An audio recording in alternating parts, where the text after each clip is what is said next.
Entonces, les decía, vamos a hablar sobre la célula procariota. Ya la vez pasada les dije que era la célula, les hablé sobre la teoría celular, quienes la propusieron.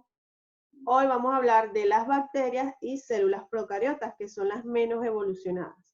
La próxima clase vamos a comenzar con las células eucariotas, pero vamos a trabajar solo una parte porque es muy largo, entonces ese contenido también lo vamos a trabajar en 2 sesiones. Entonces les voy a compartir las diapositivas y me avisan si se logran ver.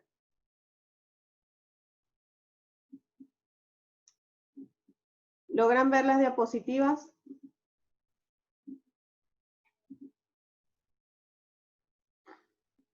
Sí, ok. Me disculpan también que ando un poquito agripada, entonces a veces... Tranquilos que no es el coronavirus, es gripe o mi alergia de siempre. Los que me conocen saben que me la paso con alergia. Entonces vamos a comenzar con las diapositivas y vamos a hablar sobre las células procariotas.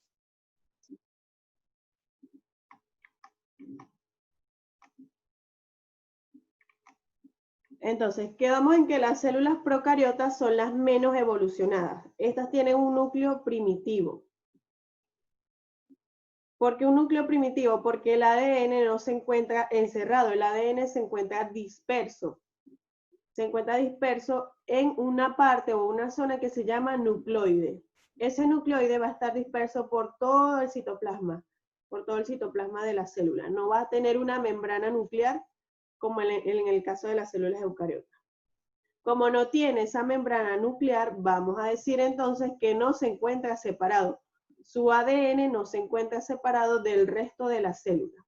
Va a estar disperso. No tiene una membrana que lo separe del resto de las partes.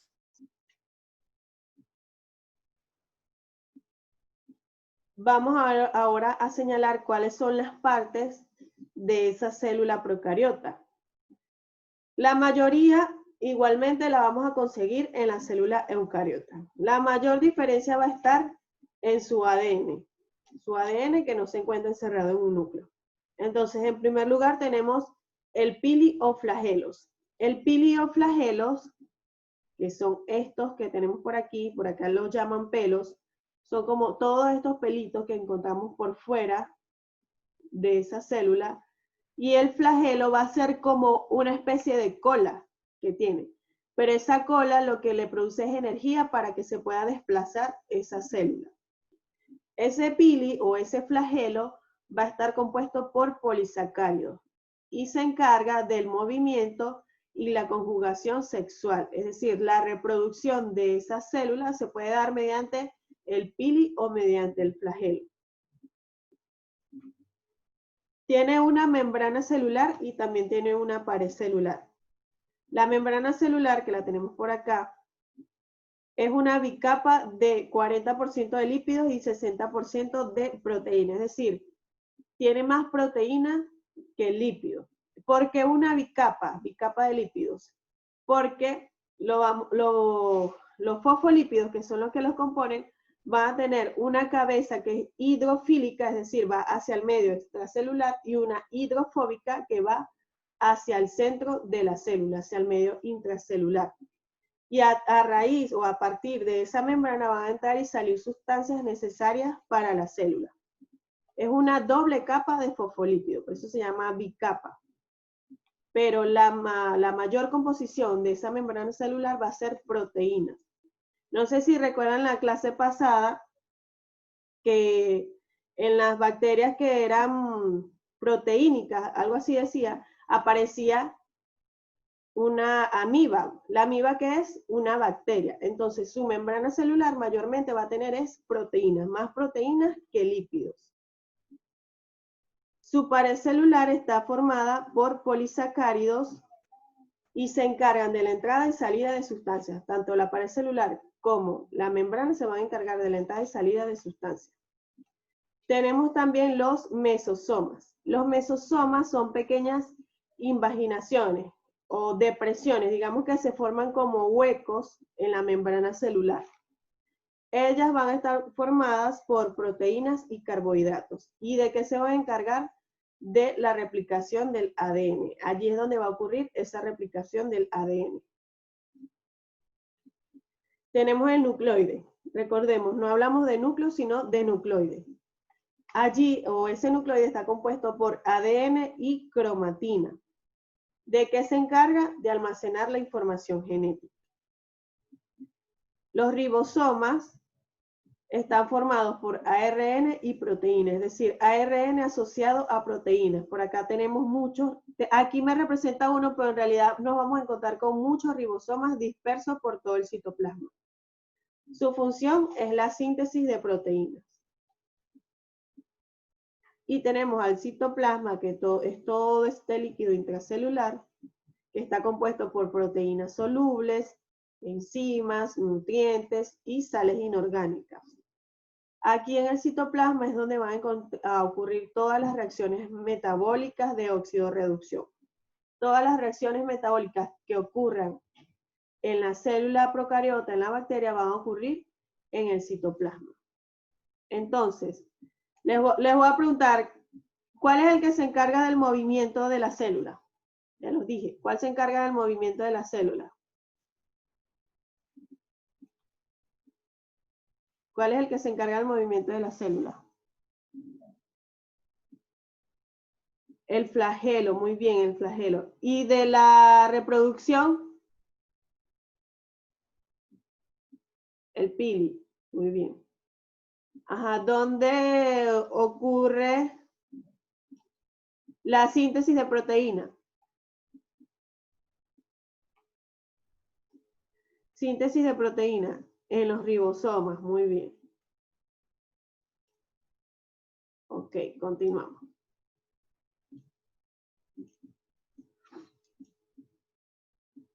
Vamos ahora con las características de los procariontes, características de los individuos procariontes. Los vamos a encontrar en todos los hábitats y toda la Tierra. Cuando decimos toda la Tierra nos referimos a todo el planeta Tierra. En todas las áreas del planeta Tierra nos vamos a encontrar con procariontes. Son seres unicelulares, pero a pesar de que son seres unicelulares, ellos se pueden agrupar con otros y formar colonias. Tienen una pared celular rígida. Esta pared celular está compuesta de polisacáridos. Polisacáridos como ¿cuál? Por ejemplo, la celulosa, que forma parte de la pared celular de las plantas. La celulosa también la podemos encontrar en bacterias, que ese es un polisacárido. Carecen de núcleo, como ya les he dicho varias veces, no tienen núcleo, sino nucleoides. Su ADN es simple, circular, sin histones, es decir, no es como el ADN de las células eucariotas, que es una doble hélice. Este ADN es simple, es una sola cadena y es circular. Carece de organelos complejos, como cuáles organelos complejos, como el retículo endoplasmático, el aparato de Golgi, no tiene mitocondrias, por eso son anaeróbicos. Y tampoco tiene cloroplasto. El único ser procarionte que tiene cloroplasto es la euglena, es la única. Los ribosomas se encuentran dispersos por todo el citoplasma. Y pueden tener uno o varios flagelos, es decir, pueden tener uno o varios organismos que le proporcionen movimiento. Pueden tener, digamos que puede tener varias colas, una o varias colas, porque el flagelo se ve prácticamente como una cola que tiene esa célula. Vamos ahora con lo que son las bacterias, que es el principal organismo procarionte. Las bacterias son unicelulares y microscópicas, es decir, las podemos observar solamente en el microscopio, no son visibles a simple vista. No tienen núcleo ni clorofila. Como les dije, la única que tiene clorofila es la euglena. Las vamos a encontrar aisladas o en grupo. En grupo cuando forman colonias, se unen con otras bacterias de su misma especie para formar colonias y cumplir funciones metabólicas como reproducción, todo eso juntas. Se integran para trabajar juntas. presentan cilios o flagelos, son las más simples y abundantes. La vamos a encontrar tanto en toda la materia orgánica, la vamos a encontrar en plantas, en animales, la vamos a encontrar en el suelo. Incluso tenemos bacterias que son propias de nuestro organismo. Por ejemplo, tenemos bacterias estomacales, tenemos en nuestras partes íntimas tenemos bacterias también que son propias de nuestro organismo. Solo que cuando se ven alteradas, allí es donde comienzan las enfermedades. Están presentes en los ciclos biogeoquímicos, por ejemplo, en el ciclo del carbono, en el ciclo del nitrógeno, en el ciclo del fósforo. En todos los ciclos biogeoquímicos vamos a encontrar bacterias que cumplen funciones de oxidorreducción o se encargan de degradar materia orgánica o materia inorgánica. Ellas pueden degradar sustancias orgánicas a inorgánicas o viceversa, de orgánicas a inorgánicas o de inorgánicas a orgánicas. Pueden hacerlo de las dos maneras.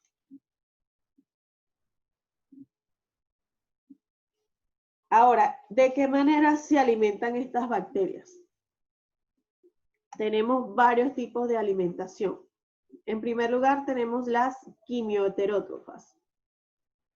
Si son quimioheterótrofas, van a utilizar a compuestos químicos como fuente de energía y van a utilizar al carbono como fuente, perdón, y al CO2 como fuente de carbono y de energía. Continuamos. Tenemos las quimiautótrofas. Estas utilizan compuestos inorgánicos reducidos como fuente de energía, es decir, no van a utilizar compuestos que tengan carbono, sino a partir de compuestos inorgánicos. Y van a utilizar el CO2 como fuente de carbono. Entonces, las quimioheterótrofas utilizan cualquier compuesto químico, ya sea orgánico o inorgánico, y las quimiautótrofas utilizan compuestos inorgánicos solamente. Fotoautótrofas, la palabra foto viene de luz, utilizan la luz como fuente de energía y al CO2 como fuente de carbono. Y las fotoheterótrofas también van a utilizar la luz como fuente de energía, pero su fuente de carbono van a ser biomoléculas.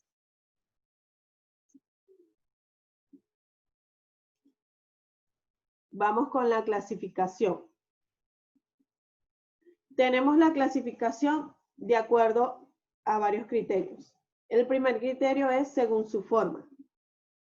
Según su forma, las vamos a encontrar como cocos, que son todas aquellas bacterias que tienen forma esférica, bacilos, que son las que tienen forma de bastones, espirilos, que tienen forma helicoidales, y vibriones, que tienen forma de coma.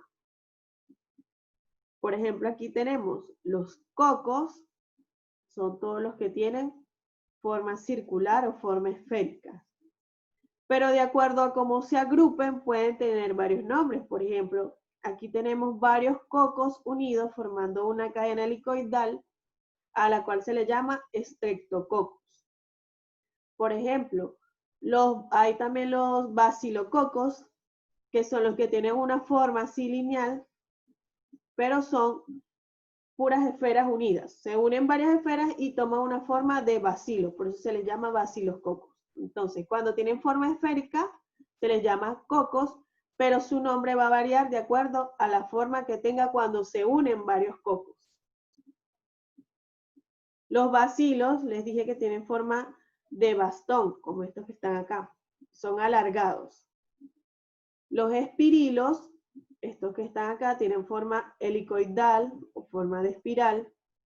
Y los vibrios o vibriones tienen forma de coma.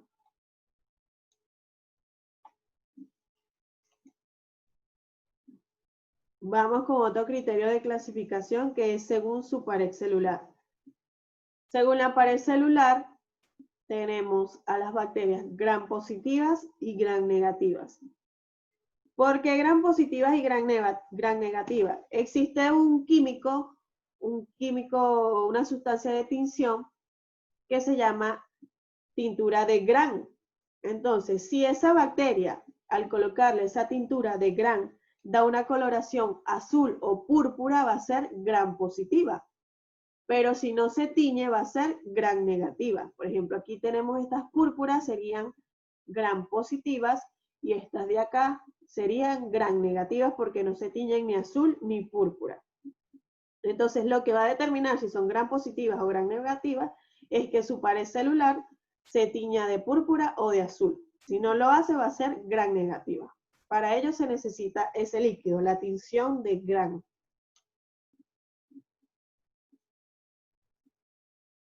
Vamos ahora con otro criterio de clasificación que es según su nutrición. Según su nutrición pueden ser fotótrofas, que es cuando se alimentan o cuando necesitan de la luz como fuente de energía. Por ejemplo, serían fotoautótrofas o fotoheterótrofas. Estas dos entrarían dentro de esta clasificación. Tenemos las quimiótrofas, que se nutren mediante procesos de oxidorreducción.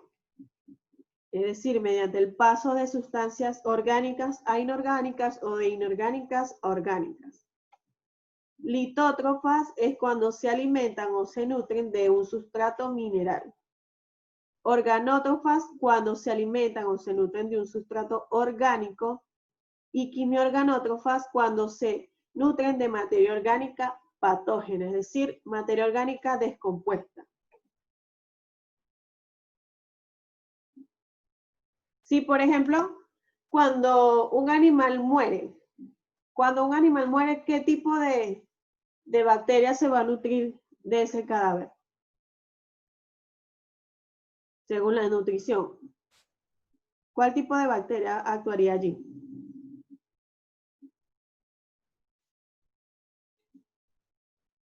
Quimiorganótrofa, muy bien, porque se alimentan de materia patógena.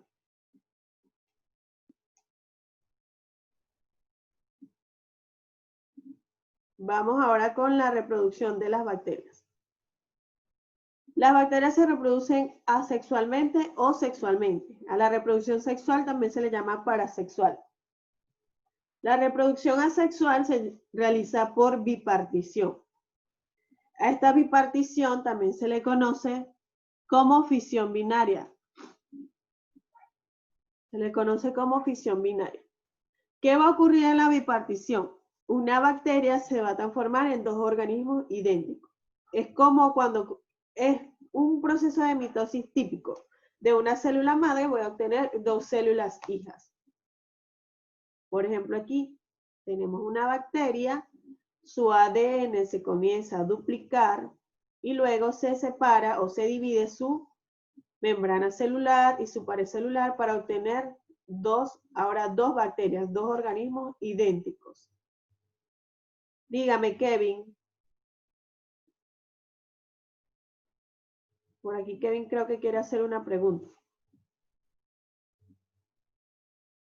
¿Ninguna pregunta? Nada. Entonces, asexual por bipartición es cuando de una obtenemos dos. Sí, es un proceso similar. Es un proceso similar al de la estrella de mar, solo que la estrella de mar tiene células eucariotas. El proceso se llama bipartición o fisión binaria. De un organismo obtenemos dos. Es lo mismo que ocurre en la estrella de mar, solo que aquí está ocurriendo en una célula procariota y la estrella de mar son organismos eucariotas, pero es el mismo proceso. Uno se divide en dos. Ok, continuamos. Vamos ahora con la reproducción sexual o parasexual por transformación. ¿Qué ocurre aquí? Una bacteria va a captar fragmentos de ADN de otra que está en su mismo medio. Si yo tengo bacterias cercanas, hay bacterias que van dejando ADN. Entonces, ¿qué pasa? Otra bacteria capta ese fragmento de ADN y lo toma como parte de ella. Y allí va a transformar su ADN. Por ejemplo, aquí una bacteria libera ADN, queda libre, disperso en el medio extracelular. Esta otra bacteria receptora va a tomar ese ADN mediante los mesosomas. Entonces lo va a incluir con su ADN y va a ocurrir un entrecruzamiento o una recombinación. Entonces ahora esta bacteria va a tener un nuevo ADN que va a ser la combinación del que tenía anteriormente y el que tomó del medio extracelular. Vamos ahora con la reproducción sexual por conjugación. Aquí vamos a hablar de dos tipos de bacterias. A una la vamos a llamar F positivo, que va a ser la bacteria donadora, y a otra la vamos a llamar F negativo, que va a ser la bacteria receptora. Entonces, esta bacteria donadora, a través de un puente o un pili, va a pasar ese ADN a la bacteria receptora. Es decir, los pilis de las dos bacterias se van a poner en contacto para que una le pase el ADN a la otra. Entonces, esta bacteria receptora va a poseer un plásmido que va a captar ese ADN y lo va a incorporar al de ella. Entonces, aquí tenemos la célula donadora y tenemos la célula receptora. Ellas se van a unir y se va a formar o un puente o los pilis se van a poner en contacto. Entonces, el ADN de la célula donadora va a pasar a la receptora y ahora esta célula va a tener dos tipos de ADN y la célula donadora también va a tener parte de ese ADN. Entonces, este ADN al final termina combinándose para formar un solo tipo de ADN.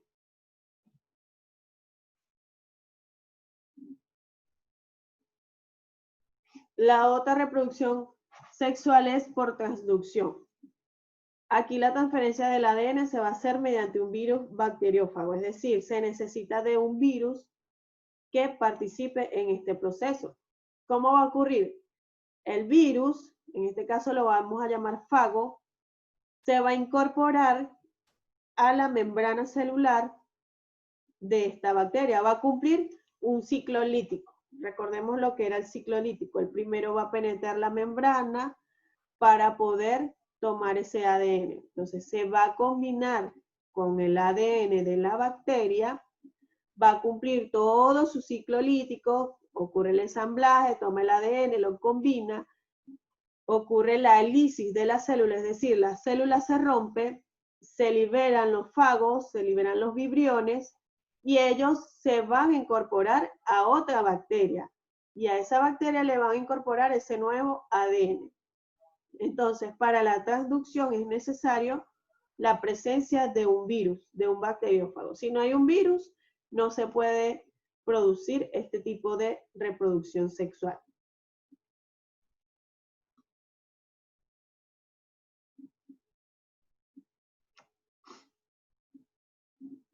Ok, ¿alguna pregunta?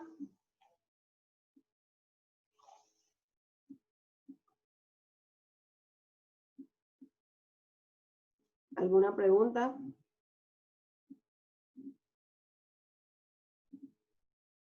¿Seguro que no hay preguntas sobre el tema? Entonces yo les voy a hacer preguntas. Yo les voy a hacer preguntas entonces. ¿Alguien me puede nombrar una bacteria que sea propia de nuestro sistema digestivo?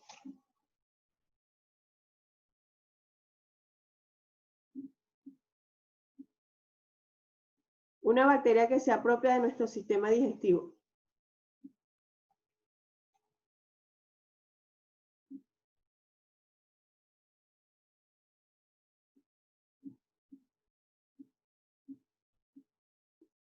Por aquí me dice Helicobacter pylori. ¿Segura que es propia?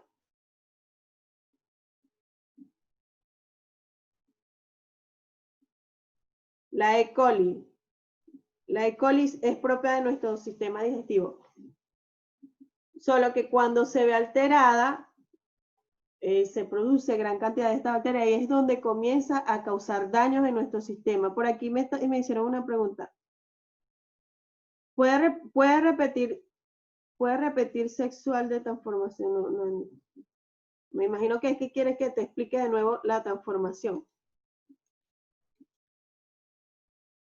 La reproducción sexual por transformación, me están pidiendo por acá que les explique de nuevo.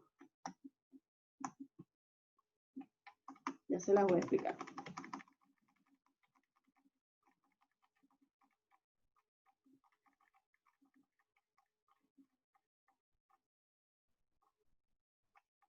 ¿Ven las diapositivas? ¿Ven las diapositivas? Sí, ok. Aquí me están pidiendo que les explique de nuevo la reproducción sexual por transformación. Esta reproducción se da cuando la bacteria capta fragmentos de ADN que hay en el medio extracelular. Es decir, hay una bacteria o una célula donante que ella va a ir dejando fragmentos de ADN en el medio extracelular. Entonces, hay otra bacteria que va a captar esos fragmentos y las va a tomar, las va a introducir dentro de su medio intracelular. Cuando llega a su medio intracelular, se va a combinar con el ADN propio de esa célula. Entonces, va a tomar algo del medio extracelular y lo va a hacer propio. Ese ADN está regado por fuera, o sea, ese ADN se encuentra disperso. Y ella lo que hace es tomarlo como parte de ella. Lo incorpora a su ADN y allí ocurre una recombinación de su ADN, que está representado aquí con color azul, y el ADN extraño que está representado con color naranja. Y lo que hace es recombinar ese material y ahora tiene un nuevo ADN. Entonces, si tiene un nuevo ADN, ahora es otra bacteria, no es la misma anterior. Por conjugación, voy por conjugación. En la sexual por conjugación tenemos dos tipos de bacterias. Una donadora, que la vamos a representar con F positivo, y una receptora, F negativo. ¿Qué va a pasar? Recordemos que las bacterias y todas las células procariontes tienen pilis o tienen los mesosomas. Los mesosomas son como canales. Entonces, la bacteria donadora y la receptora se van a unir mediante ya sea la formación de un canal o mediante la unión de pilis. Se unen los dos pilis y van a formar un canal. Entonces, el ADN de la donadora va a pasar a través de ese canal a la célula receptora. Como ven aquí, el ADN pasa por completo a la célula receptora. Entonces, ahora esta célula receptora va a tener el mismo material genético que la célula donadora. Eso es lo que ocurre. Se forma un puente entre los pilis. Los dos pilis, un pili de una célula con un pili de otra, se unen y forman un puente. Por allí va a pasar ese ADN.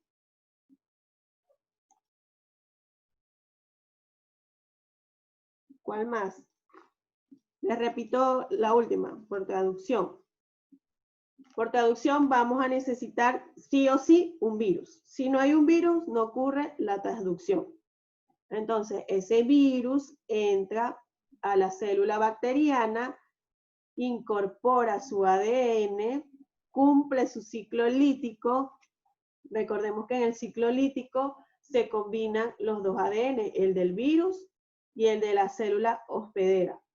Entonces, luego que ese virus cumple su ciclo, va a romper la célula y se va a liberar al medio extracelular, donde va a buscar otra bacteria a la que le va a incorporar ese ADN que él formó en la célula anterior. ¿Algo más?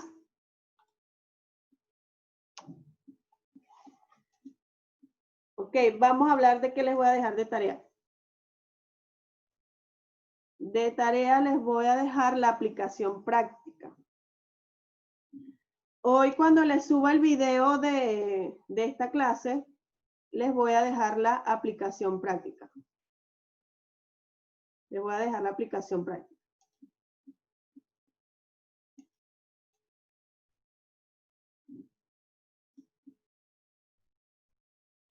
En Cubicol les voy a indicar cuáles son las páginas que van a trabajar.